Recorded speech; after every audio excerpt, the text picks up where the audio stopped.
I've got Greg Donovan from the RAC here to talk to me about telematics. Yes. Now, we've talked telematics before, and I vaguely understand it as putting a piece of kit in a car which can track what it does and how it behaves. Yeah. But what the RAC have done is to have kind of taken it to the next level. Can you explain what you've been up to with your telematics Yes, product? certainly, John, I can, yes. Welcome, first of all, to our stand. Bless Yeah, you. so obviously the RSC is a big consumer brand, Yeah. and I think we've been working on our telematics product now, for several years.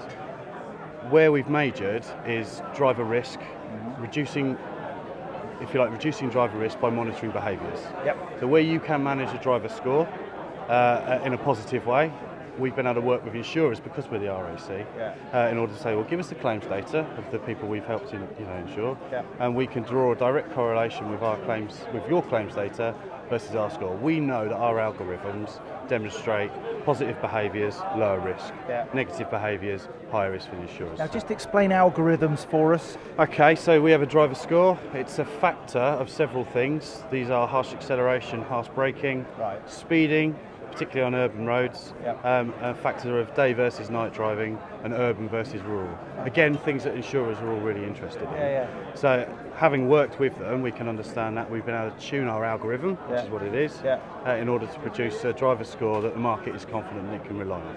And yours is more accurate than some others in the market. Yeah, and I think it would be very easy for the RAC just to put its hand up and say ours is the most accurate. Well, the reason we're able to do that is because we've worked with the independent insurer, and they've agreed through the claims data that that's the case. All right. Same's true of the crash detection technologies that we've got. So yes, we can tell you about driver score, but we can also tell you about low speed crash. Lots of people can do crash in the market, but often it's monitoring a high G-force. So that filters out all of the low speed incidents, all the ones you want to. When you've had a crash, if the airbag's gone off and the front of the car's missing, there's been an incident. The trick has been to be able to reduce that so that it's low speed crashes where there isn't a lot of damage, but potentially there's been a human involved or a cyclist involved. Well, how can you do that? Well, you have to tune everything down. So our trick has been to, through technology, actually be able to suppress what we call false positives. Those false positives might be, mini roundabouts, speed bumps, things that aren't crashes. People don't want to know about that. So again, it would be very easy to stand here and say it's the best technology because we gave it to TRL, Transport Research Labs, said we believe it's good, you test it, and we stood back. So it's not just a marketing claim, it's an independently verified statement that TRL stood behind.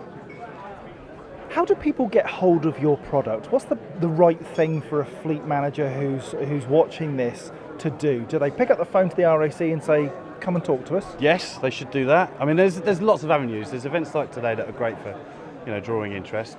We have a specialised business services team and sales team that can go around and talk to small, medium, large enterprise customers.